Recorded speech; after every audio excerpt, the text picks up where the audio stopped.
ఒకప్పుడు పల్లె పట్నం అనే తేడా లేకుండా ఉదయాన్నే కోకిల కుహు కుహు రాగాలు, పిచ్చుకల కిలకిల రావాలు, రామచిలుకల సరాగాలు, పాలపిట్టల పలకరింపులు మనల్ని మేలుకొల్పేవి, ఎనలేని ఉత్సాహాన్ని నింపేవి. కానీ అదంతా గతం.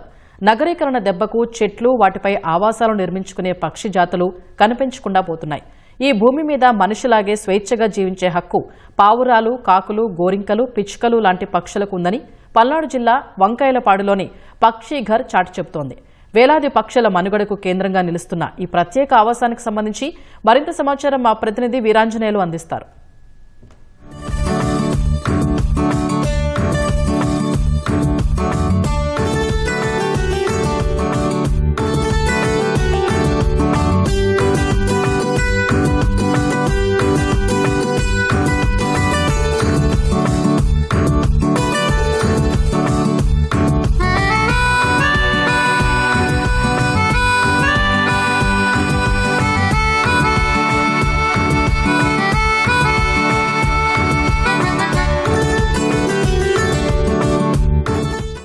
మనిషికి కొంత సాయం, పశువు కొంత గ్రాసం, పక్షికింత ధాన్యం అన్నారు పెద్దలు. ఇప్పుడు ఆ పక్షులే కరువవుతున్నాయి. చెట్లు కావచ్చు, అదేవిధంగా మొక్కలు అన్ని కొట్టేస్తున్నాము. గూళ్లు లేక పక్షులు అనేవి పూర్తిగా కనుమరుగై పరిస్థితుంది. ఇలాంటి నేపథ్యంలో పల్నాడు జిల్లా వంకాయలపాడులో పక్షులకి ప్రత్యేకంగా ఒక టవర్ నిర్మించారు. ఆ టవర్ లో దాదాపు ఈ నుంచి 2000 పక్షులు అయితే జీవనం సాగిస్తున్నాయి. అక్కడ గూళ్లు అనేవి ప్రత్యేక ఆకర్షణగా నిలుస్తున్నాయి. ధాన్యం, అదేవిధంగా వాటికి కావాల్సిన నీరు అన్నిటి కూడా ఏర్పాటు చేసి అవి నివసించడానికి అన్ని రకాలుగా సకల సదుపాయాలు ఏర్పాటు చేశారు. అసలు ఈ పక్షి గారిని ఎందుకు ఏర్పాటు చేశారు, ఇక్కడ ఉన్నటువంటి పరిస్థితులు ఏంటి తెలుసుకునేందుకు మనతో ఈ రాజేంద్ర విహారధామ్ నిర్వాహకులు ముఖేష్ భండారి గారు ఉన్నారు. ఆయన అడిగి మరింత సమాచారం తెలుసుకుందాం. సార్ చెప్పండి, రాజేంద్ర విహారధామ్ లో ఈ యొక్క పక్షి టవర్ నిర్మించడానికి కారణం ఏంటి, ఆ వివరాలు చెప్పండి. ఎక్కడ పడితే అక్కడ చెట్లు అన్ని కొట్టేస్తున్నారు. అభివృద్ధి పేరుతో చాలా ఇది జరుగుతుంది. పక్షులకి గూళ్లు నిర్మించడం లేకుండా పోయింది.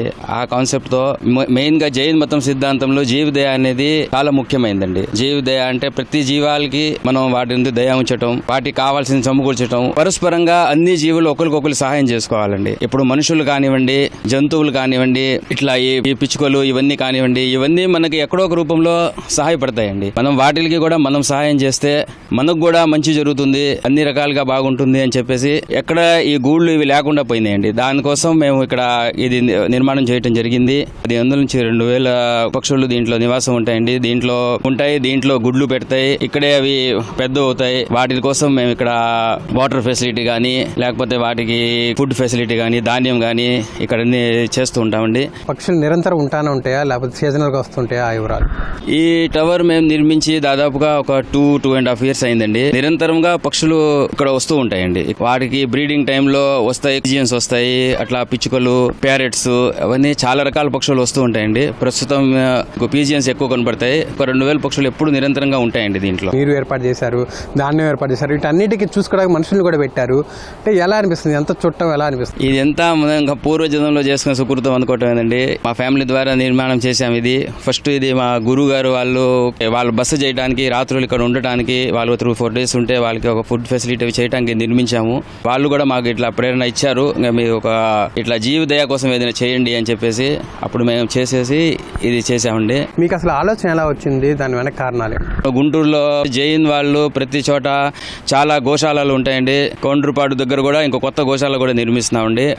జైన్ మతంలో మెయిన్ జీవదయ అనేది మెయిన్ అండి. అట్లాగే మేము ఇక్కడ వెంగళపాలెంలో కూడా మాకు గోశాల ఉందండి. అక్కడ మేము కుక్కలకి రోటీ ఇవ్వటము, అక్కడ కోతులు కూడా బాగా వస్తాయి. ఆ కోతులకి ప్రతిరోజు కనీసం ఒక 20-30 గెల్లలు అరటి పండ్లు ఇస్తాం. అట్లా జీవదయ అనేది జరుగుతూ ఉంటుందండి. వీటికి ఎంత ఖర్చు అవుతుంది, ఎంత ఖర్చు పెడుతున్నారు, ఆ వివరాలు? నెలకు వచ్చేసి దాదాపుగా ఒక 70,000-80,000 దాకా ఖర్చు అవుతుంది ఇక్కడ. కాకపోతే అందరం కలిసి చేసుకుంటున్నాము. జైన్ సంఘ్ గుంటూరు వాళ్ళ సహకారం కూడా ఉంటుంది. వాసుపూజ ట్రస్ట్, అట్లా చాలా గుళ్ళు ఉన్నాయి ఇక్కడ. రాజేంద్ర సూర్య ట్రస్ట్, సంభవన ట్రస్ట్ చాలా ఉన్నాయి అక్కడ. వాళ్ళందరితో కూడా సహాయ సహకారాలు అందిస్తారు.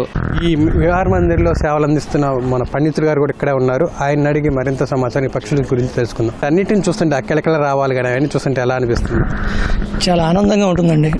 ఎందుకంటే అండి, జైన సాంప్రదాయం యొక్క ముఖ్య ఉద్దేశం ధర్మం గురించి, ప్రకృతి గురించి ఇలా విభిన్నమైనటువంటి సేవా కార్యక్రమాలు చేస్తూ మానవ జీవితానికి ఒక అర్థంతో మనం బతుకుతున్నాం అనేటువంటి విషయాన్ని వాళ్ళు సమాజానికి నిరూపిస్తూ ఉన్నారు. ఇలాగా నిజంగా ఈ పక్షి గారు కట్టడం అనేది చాలా అద్భుతం అండి. ఎందుకంటే పక్షులు కొన్ని వేల పక్షులు ఇక్కడ డైలీ చక్కగా హాయిగా జీవిస్తూ ఉన్నాయి.